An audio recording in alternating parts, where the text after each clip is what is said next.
ನಮಸ್ತೆ ಫ್ರೆಂಡ್ಸ್, ನಾನು ನಿಮ್ಮ ಮಂಟಿ ಆಚಾರ ಮಾತಾಡ್ತಿರೋದು.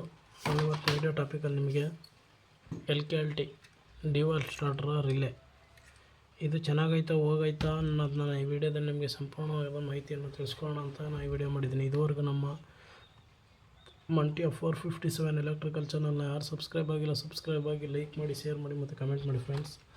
ನೋಡಿ, ಇದು LKLT ಸ್ಟಾರ್ಟರ್ ರಿಲೇ ಫ್ರೆಂಡ್ಸ್. ಇದು ಚೆನ್ನಾಗೈತಾ ಏನು ಅನ್ನೋದನ್ನ ನಾನು ವೀಡಿಯೋದಲ್ಲಿ ನಿಮಗೆ ತಿಳಿಸ್ಕೊಳ್ಳೋಣ ಅಂದ್ಬಿಟ್ಟು ವೀಡಿಯೋ ಮಾಡಿದ್ದೀನಿ. ಇದು ಯಾವ ಥರ ಟೆಸ್ಟ್ ಮಾಡಬೇಕು ಅನ್ನೋದನ್ನು ವೀಡಿಯೋದಲ್ಲಿ ನಿಮಗೆ ಸಂಪೂರ್ಣವಾಗಿ ತಿಳಿಸ್ಕೊಳ್ಳೋಣ ಅಂತಿದ್ದೀನಿ ಫ್ರೆಂಡ್ಸ್. ನಾನು ವೀಡಿಯೋ ಸ್ಟಾರ್ಟ್ ಮಾಡೋದು. ನೋಡಿ, ಇದು 3 ಪೇಸ್ನ ಒಂದು LKLT ಸ್ಟಾರ್ಟರ್ದು ರಿಲೇ ಫ್ರೆಂಡ್ಸ್. ಇದು ರಿಲೇ ಏನಕ್ಕೆ ಯೂಸ್ ಮಾಡ್ತಾರೆ ಅಂತಂದರೆ, ನಿಮ್ಮ ಕಾಂಟ್ಯಾಕ್ಟ್ರನ್ನ ಕನೆಕ್ಷನ್ ಮಾಡಿದಾಗ ಅದರಲ್ಲಿ ಓವರ್ಲೋಡ್ ಆಗಲಿ, ಒಂದು ಲೈನು ಸಿಂಗಲ್ ಆದರೆ ಟ್ರಿಪ್ ಮಾಡೋಕ್ಕೋಸ್ಕರ, ಮತ್ತು ಆಮ್ಸ್ಗಿಂತ ಮೋಟ್ರು ಅದಕ್ಕೆ ಆಮ್ಸ್ ಎಷ್ಟು ತಗೋಬೇಕು ಅದಕ್ಕಿಂತ ಜಾಸ್ತಿ ಆಮ್ಸ್ನ ತಗೋತದೆ ಅನ್ನೋದು ಕಂಡು ಬಂದರೆ ಇದು ಟ್ರಿಪ್ನ ಮಾಡುತ್ತೆ ಫ್ರೆಂಡ್ಸ್ ಮೋಟ್ರನ್ನ. ಮತ್ತು ಒಂದು ಲೈನ್ ಫಾಲ್ಟ್ ಇದ್ರೂ ಟ್ರಿಪ್ ಮಾಡುತ್ತೆ. ಇಷ್ಟು ಈ ರಿಲೇನ ಕೆಲಸ ಫ್ರೆಂಡ್ಸ್. ಇದು ಯಾವ ಥರ ವರ್ಕ್ ಮಾಡುತ್ತೆ ಅನ್ನೋದನ್ನ ಈ ವಿಡಿಯೋದಲ್ಲಿ ನಿಮಗೆ ತಿಳಿಸ್ಕೊಡ್ತೀನಿ. ಮತ್ತು ಇದನ್ನ ಯಾವ ಥರ ಟೆಸ್ಟಿಂಗ್ ಮಾಡಬೇಕು ಅನ್ನೋದನ್ನ ತಿಳಿಸ್ಕೊಡ್ತೀನಿ. ನೋಡಿ, ನಾವು ಇದು ಟೆಸ್ಟ್ ಮಾಡೋಕ್ಕೆ ನಾವು ಸೀರೀಸ್ ಬೋರ್ಡಲ್ಲಿ ಚೆಕ್ ಮಾಡ್ತಿದ್ದೀವಿ. ಇದು ಚೆನ್ನಾಗೈತಾ ಅಂತ ಟೆಸ್ಟ್ ಮಾಡೋದು ಹೆಂಗೆ ಅಂತಂದರೆ, ಈ ಕಡೆ 3 ಪಿನ್, ಈ ಕಡೆ 4 ಪಿನ್ ಬರ್ತಿದ್ದು ಆನ್ ಬಟನ್ದು. ಈ ಕಡೆ 3 ಪೇಸ್ ಔಟ್ ಗೋಯಿಂಗು, ಈ ಕಡೆ 3 ಪೇಸ್ ಇನ್ಕಮಿಂಗ್ ಫ್ರೆಂಡ್ಸ್. ಅದನ್ನ ಮೊದಲು ಚೆಕ್ ಮಾಡೋದು.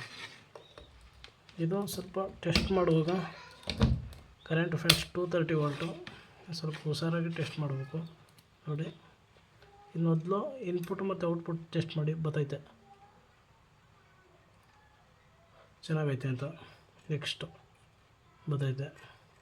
ನೆಕ್ಸ್ಟು ಬತ್ತೈತೆ ಇದು ಬರೋಂಗಿಲ್ಲ. ನೋಡಿ, ಇದು ಬರೋಂಗಿಲ್ಲ, ಇದು ಚೆನ್ನಾಗೈತೆ ಅಂತ ಫ್ರೆಂಡ್ಸ್. ನೆಕ್ಸ್ಟು ಇದು ಬಂದು ಆಫ್ ಬಟನ್ ಯಾವಾಗಲೂ ಕ್ಲೋಸ್ ಇರುತ್ತೆ ಫ್ರೆಂಡ್ಸ್, ಯಾವಾಗಲೂ. ನೋಡಿ, ಚೆನ್ನಾಗೈತೆ. ಈ ಬಟನ್ನ ಆಫ್ ಮಾಡಿದ್ರೆ, ಆಫ್ ಆದರೆ ಚೆನ್ನಾಗೈತೆ ರಿಲೇ ಅಂತ. ನೋಡಿ, ರಿಲೇ ಚೆನ್ನಾಗೈತೆ. ಇದು ಆಫಲ್ಲಿರುತ್ತೆ. ಈ ಗ್ರೀನ್ ಬಟನ್ ಹೋಗಿದ್ರೆ ಆನ್ ಆದರೆ ಆನ್ ಐತೆ, ಚೆನ್ನಾಗೈತೆ ಅಂತ. ನೋಡಿ ಫ್ರೆಂಡ್ಸ್, ಇಷ್ಟು ಇದು ರಿಲೇ ಚೆನ್ನಾಗೈತೆ ಫ್ರೆಂಡ್ಸ್. ಬೇರೆ ಯಾರೋ ಮೆಕ್ಯಾನಿಕ್ ಇದನ್ನ ಹೋಗೈತೆ ಅಂತ ಅಂದ್ಬಿಟ್ಟು ಸ್ವಲ್ಪ ನೋಡೋಕ್ಕೆ ಹಳೇದ್ರಂಗೆ ಕಾಣ್ತಿತ್ತಲ್ಲ ಫ್ರೆಂಡ್ಸ್, ಜನಗಳಿಗೂ ಗೊತ್ತಾಗುತ್ತೆ ಅಂದ್ಬಿಟ್ಟು ಏನು ಮಾಡೋರು, ಇದನ್ನ ಹೋಗೈತೆ ಅಂದ್ಬಿಟ್ಟು ತೆಗ್ದಿರೋದು. ಇದು ಚೆನ್ನಾಗೈತೆ ಆ್ಯಕ್ಚುಲಿ. ಇದು ಫ್ರೆಂಡ್ಸ್ ರಿಲೇನ ಯಾವ ಥರ ಟೆಸ್ಟ್ ಮಾಡಬೇಕು ಅನ್ನೋದನ್ನ ಇದು ಮಾಡಿರೋದು. ನೋಡಿ, ಇದು ಅಪ್ರಾಕ್ಸಿಮೇಟ್ಲಿ 20 ಆಮ್ಸ್ಗೆ ಇವಾಗ ನಿಂತೈತೆ. ನಮ್ಮ 5 HP ಮೋಟ್ರ್ಗಳಾದರೆ 20ನೇ ಸಾಕು. ನೀವು ಮ್ಯಾಕ್ಸಿಮಮ್ ಜಾಸ್ತಿ 7.5 HP ಮೋಟ್ರ್ ಆಯಿತು ಅಂತಂದರೆ ಇದನ್ನ ಸ್ವಲ್ಪ ಜಾಸ್ತಿ ಇನ್ಕ್ರೀಸ್ ಮಾಡಬೇಕಾಯ್ತು 24ಗೆ. ಇನ್ನೂ ಜಾಸ್ತಿ ಆಯಿತು ಅಂತಂದರೆ ಇಲ್ಲಿ 32ಗೆ ಅಡ್ಜಸ್ಟ್ ಮಾಡ್ಕೋಬೋದು ಫ್ರೆಂಡ್ಸ್. ಇದು ಆಮ್ಸ್ನ ನೀವು ಮೋಟ್ರ್ ಎಷ್ಟು ಆಮ್ಸ್ ತಗೋತದೆ ಅದ್ರ ಮೇಲೆ ಇದನ್ನ ಆ ಕಡೆ ಈ ಕಡೆ ವೇರಿ ಮಾಡ್ಬೋದು ಫ್ರೆಂಡ್ಸ್. ಇಷ್ಟು ರಿಲೇನ ಮಾಹಿತಿ. ಈ ವಿಡಿಯೋ ಇಷ್ಟ ಆಯಿತು ಅಂತಂದರೆ ಲೈಕ್ ಮಾಡಿ, ಶೇರ್ ಮಾಡಿ ಮತ್ತು ಕಮೆಂಟ್ ಮಾಡಿ ಫ್ರೆಂಡ್ಸ್. ಮತ್ತು ಇದುವರೆಗೂ ನಮ್ಮ ಚಾನಲ್ ಯಾರು ಸಬ್ಸ್ಕ್ರೈಬ್ ಆಗಿಲ್ಲ ಸಬ್ಸ್ಕ್ರೈಬ್ ಮಾಡಿ ಫ್ರೆಂಡ್ಸ್. Thank you.